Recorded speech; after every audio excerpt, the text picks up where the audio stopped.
Je suis disponible pour répondre à vos questions aujourd'hui sur nos programmes en études du jeu vidéo à l'UQAM.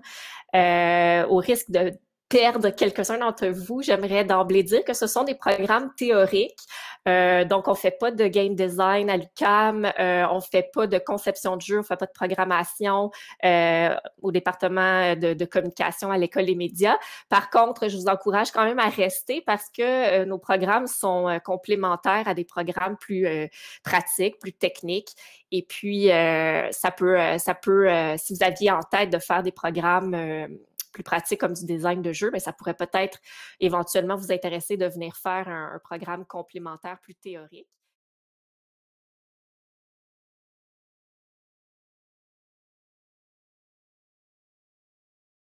Baccalauréat, seulement, je dois dire, c'est la première année qu'on le fait. Donc, c'est un nouveau programme. Le programme en médias numériques existait avant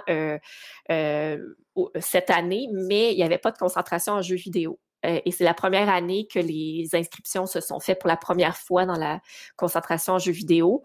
Les cours en jeux vidéo se donnent uniquement à la troisième année du programme. Donc, on ne les a pas encore donnés. On connaît la nature des cours qui sont donnés. Et ça ressemble à ça ici, des cours comme analyse des jeux vidéo. Donc là, on va s'intéresser vraiment au contenu des jeux, aux représentations qu'ils véhiculent. On va s'intéresser aussi un peu au design des jeux. Donc, on va faire différentes analyses en fonction de thèmes ou en fonction d'approches, de perspectives. Jeux vidéo, identité, communauté de joueurs. On va s'intéresser à tout le phénomène de la relation entre le joueuse et son avatar, comment elle construit son avatar, comment le corps de l'avatar devient l'extension un peu du corps du joueuse, de la joueuse ou du joueur, comment l'avatar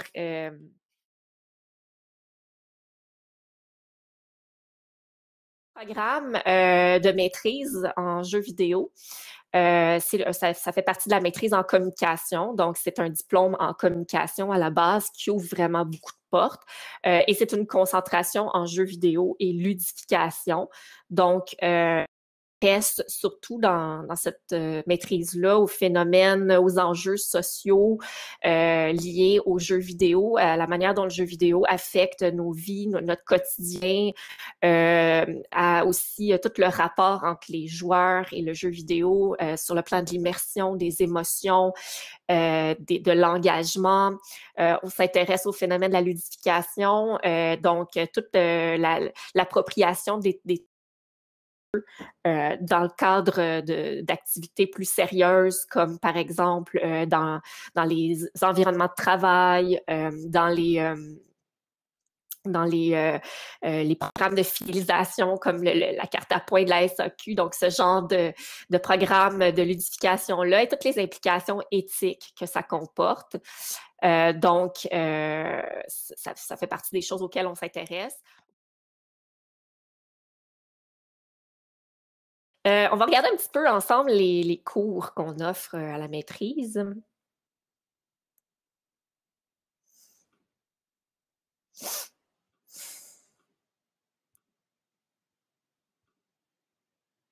Alors, ça, c'est un petit peu le cheminement type de quelqu'un qui fait une maîtrise en communication, concentration, jeux vidéo.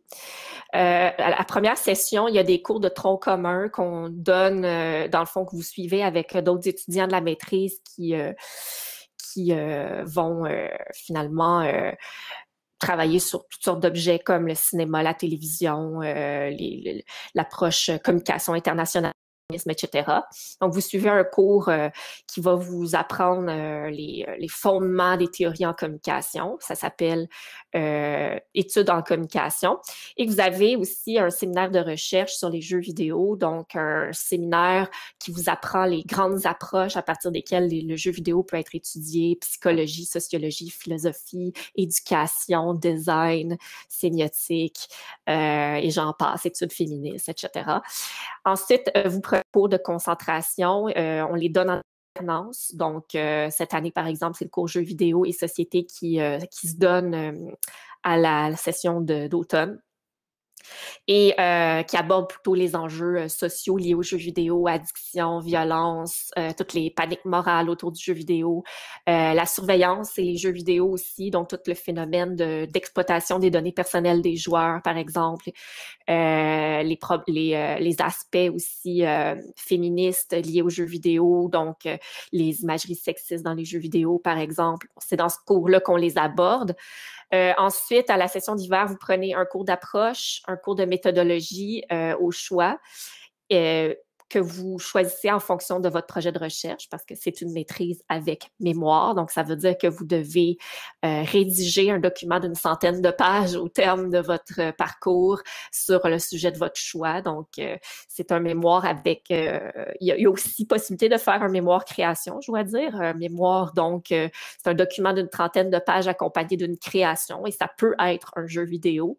On n'a pas nécessairement les ressources professorales pour enseigner le design de jeu, par contre. Donc, si vous décidez de faire ça, vous devez être autonome, à être capable de faire vous-même le jeu. Ensuite, vous avez la deuxième année. Bon, ben la première année, en fait, autour de la session d'été, vous commencez à travailler sur votre projet. Donc, vous choisissez un sujet, vous faites partenariat, disons, avec un directeur, directrice de recherche, donc un professeur qui sera là pour vous accompagner tout au long de la rédaction de votre mémoire. Et vous commencez ce qu'on appelle la rédaction de votre projet de mémoire. Donc, ça donne un aperçu de ce que vous voulez faire, de votre sujet aux questions objectives de recherche, votre méthodologie. Et vers la fin de l'été, ben, vous déposez ce projet-là et il est évalué par 3 professeurs qui sont les membres de votre jury et qui vont vous donner des recommandations pour la suite des choses. Donc, vous êtes vraiment accompagné tout au long de votre parcours et ça, c'est une particularité de l'UQAM parce que dans les autres universités, on ne fait pas nécessairement ça. À mi-chemin, vous avez cette soutenance avec avec d'autres professeurs qui vont vous donner des commentaires et puis qui vont vous aider à aller dans la bonne direction. C'est est-ce qu'on accepte à la maîtrise des gens qui n'auraient pas, par exemple, de baccalauréat dans un domaine connexe? Est-ce qu'on peut les accepter sur la base d'une expérience professionnelle? La question, c'est oui. On l'a déjà fait dans le passé. Il faut, à ce moment-là, peut-être rentrer en contact avec moi-même ou ma collègue, mon bon enfant, par courriel pour exposer la situation. Et puis, on peut regarder ça. On traite vraiment les dossiers de manière individuelle.